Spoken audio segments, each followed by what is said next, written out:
А сега продолжуваме понатаму со една интересна тема и би зборувала малку од еден, би рекла, личен, па и можеби женски аспект. Би рекла дека бременоста и воопшто да се биде мајка и да се биде родител навистина нема поубаво и повозвишено чувство. Тоа можеби го зборувам така бидејќи ете сум и мајка и родител и навистина значи многу. Меѓутоа за жал понекогаш постои и неможност или икс причини кои што не дозволуваат и односно постои невозможност да се роди дете, или пак може би од животниот стил, па може да биде тоа и по 40-та година од животот. Секако на оваа тема ќе разговараме со доктор Митко Ивановски, специјалист, гинеколог, акушер. Пред се добро ни дојдовте и добро утро во Македонија наутро. Добро утро. Како се чувствувате во студиото? Одлично, пријатно, убава атмосфера. Навистина ми е драго. Ајде да започнеме од она колку е подигната всушност границата на родилките. Дали е тоа како што некогаш било, во околу 20-тите години, или ете се подоцна се решаваат жените да раѓаат? Се повеќе ова, дали да земиш стара мома од село или млада мома од град, се повеќе се враќаме на тоа. Значи, многу е подигната границата на кога жените раѓаат и тоа е светски тренд, не е тренд само во Македонија. Стилот на живот, социјално-економските услови се покасно наоѓаат вработување, стамбеното прашање го решаваат, па се повеќе жени бркаат кариера, сакат да достигнат некој си, да се само докажат и само реализираат во кариерата. И се повеќе и повеќе жени пред се, без парови или парови, се одлучуваат во покасната возраст да одат на бременост. Колку е тоа биолошки, медицински оправдано, колку вие лично го оправдувате тоа, доцна зачнување? Родено е со многу проблеми, секако е дека порано, колку порано толку подобро. Оптималниот репродуктивен период е негде до 30-та година. Меѓу 22-та до 30-та година имаме оптимален репродуктивен период. Во смисол на полесно да се остане трудно да се забремени и во смисол да се истера целата бременост и породување со минимални компликации. Тоа е лекарски, занатски, ако не прашате како ние сакаме да имаме трудници во кој период. Но објективни причини, социјално-економски, па и од медицински причини, инфертилитет, долгогодишен, лекуван, нелекуван и така натаму, на крајот со асистирани репродуктивни технологии или инвитро. За жал, многу парови и жени затруднуваат, забременуваат и ја носат бременоста после 40-тите.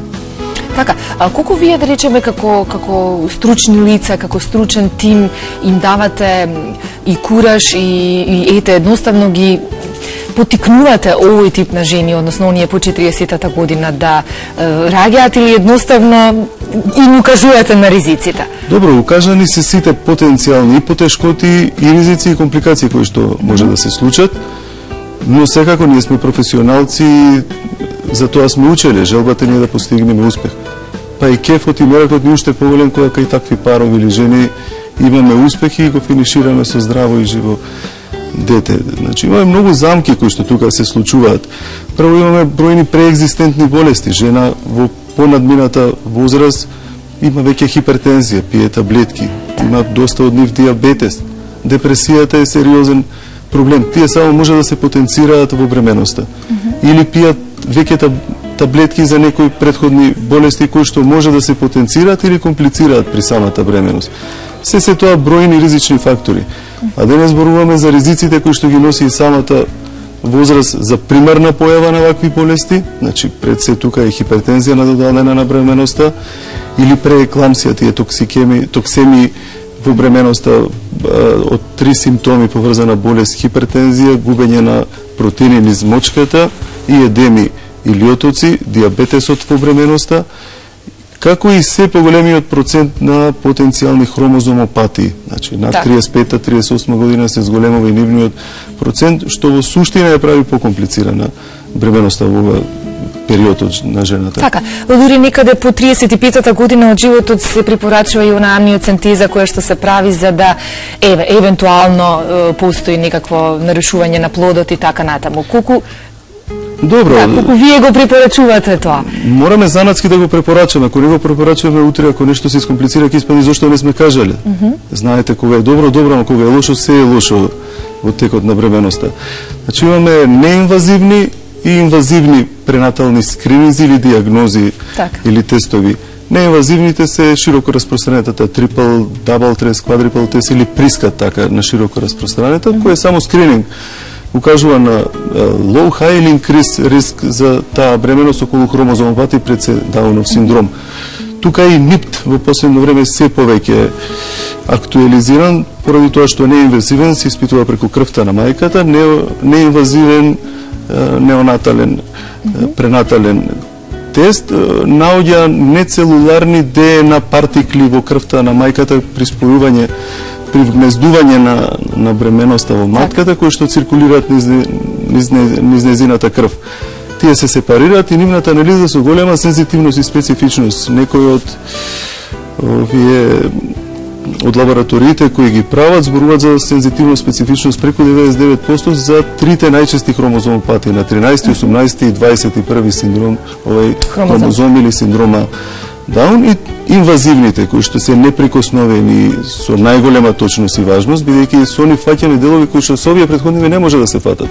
Како мозаицизам, анеуплоидија, значи други промени на хромозомите, тоа се хорион биопсија, земање на хорионски ресички до 11-12 гестацијска недела и амниоцентеза најчесто применуваната од 16 до најчесто 18 гестацијска недела, кои што за жал се инвазивни со можност до 2% да предизвикаат принудата абортус, компликација, нешто што многу од жените не сака да го прифатат, па преоѓаме на овие неинвазивни, не толку релевантни, но неинвазивни методи на пренатален скрининг. Да, тоа е сериозен проблем. Господин Ивановски, кажете ми, според некои ваши статистики, според некои ваши стандарди, таму каде што работите, колку се оние, колку процентуално се жените кои што раѓаат над 40-та година од животот? Не се многу. Стапката на инфертилитет драматично се намалува. Значи, едно е од 25-та до 30-та година, потоа од 35-та, од 35-та до 38-та веќе почнува благ пат. После 38-та и 42-та година нагло паѓа стапката на фертилност. Па голем број IVF центри ние уште не сме влезени, бидејќи законски сме редуцирани и треба да ги прифатиме во било која доба пациентите, дури го ограничуваат правото на IVF до 42 или до 45 години. После тоа, поради екстремно малата шанса за успех, не го ни пременуваат. Шансата за успех паѓа некаде под 2, под 5% и така натаму. Можноста за спонтан абортус е многу зголемена, колку е нормална популација до 15%, тука е 35 до 60%. Многу работи тука ја компликуваат целата ситуација. Постои ли некаков биолошки, медицински лимит, да речеме, до тогаш може да се ајде, не да се раѓа, него како да го кажеме тоа, да се биде фертилен и така натаму? Дали зборуваме за природно или артифицијално? Ако зборуваме природно, најпознатите ови од литература се докај 52-53 години кои што природно останале и како кейс репорти со години потоа се промовираат и се споменуваат. Од моје искуство на 49 години ми има дојдено трудна жена спонтано, природно, со внучиња, веќе беше непријатно, па со абортус заврши. Тоа за жал, а ќе бев многу среќен ако јас ја стимулирав и молев да ја задржи бременоста, но не сакаше. Инаку со асистираните репродуктивни технологии малце работата е излезена од контрола, јас би рекол. Сега веќе со донација на јајни клетки, со донација на ембриони, мајки стануваат и на многу поодмината возраст. Најстарата, колку што ми е мене позната, е во Индија. Деви Лохан, роја Деви Лохан на 74 годишна возраст. Да, навистина. Тоа е надвор од сите природни примени, да, не делува нормално, апсолутно. Најстарата од Европа е негде 67 годишна професорка од Романија, кога дојде колегата пред 5 години, 6 на Светскиот конгрес да ја промовира, беше пресега ние сакавме да го тепаме. Што правиш? Тоа објаснуваше со долговечноста на лозата на жената, дека долго живеели и така натаму, ама сликата која ќе ја видите, сепак баба со мало бебе треба да го одгледува, да одговара за него. така натаму. Не е така да се... Така, ги изборуваме оние биолошки медицински проблеми, како што ги напоменавте, од хипертензија до диабетес, до многу други, предпоставувам, како што ги напоменавте проблеми. Што е со психолошкиот момент? Колку овие жени се, добро, веројатно се подготвени, ако сакаат силно да забременат по 40-та година, меѓутоа колку е издржливо тоа од страна на мајката? Најголем проблем ни е депресијата и преекзистентните болести ако станува збор за долгогодишен инфертилитет или стерилитет. Во секој случај тоа се во принцип зборуваме генерално и во Македонија веќе во професијата реализирани жени со обезбедено стамбено прашање.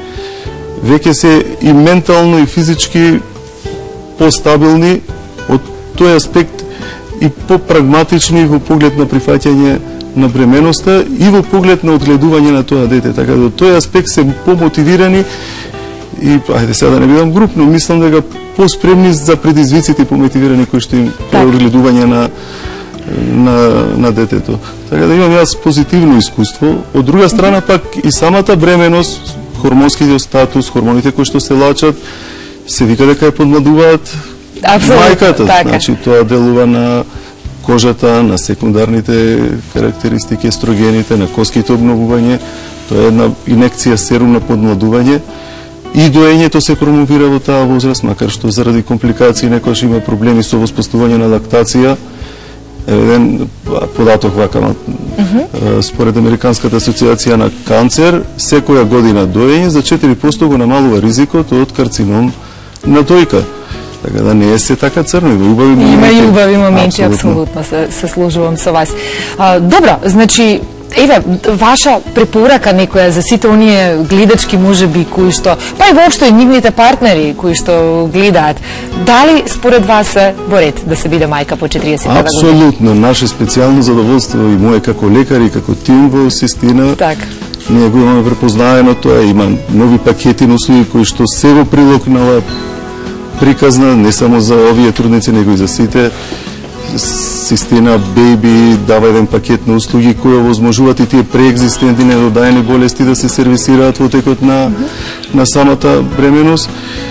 И да, рековме, ги подмладува, ги развеселува и ја решава катастрофалната демографска ситуација со која што се соочува Македонија. Во која што се соочуваме. Така, господин доктор Митко Ивановски беше тоа. Ви благодарам многу што бевте дел од Македонија наутро, можевме уште да зборуваме на оваа тема, меѓутоа ете во интерес на времето овде завршуваме. Ви благодарам што бевте дел од уште еднаш од Македонија наутро. Да се надеваме на повеќе мајки, на повеќе новороденчиња, да се поправи целата оваа ситуација во Македонија. Благодарам за поканата. Благодарам и на вас.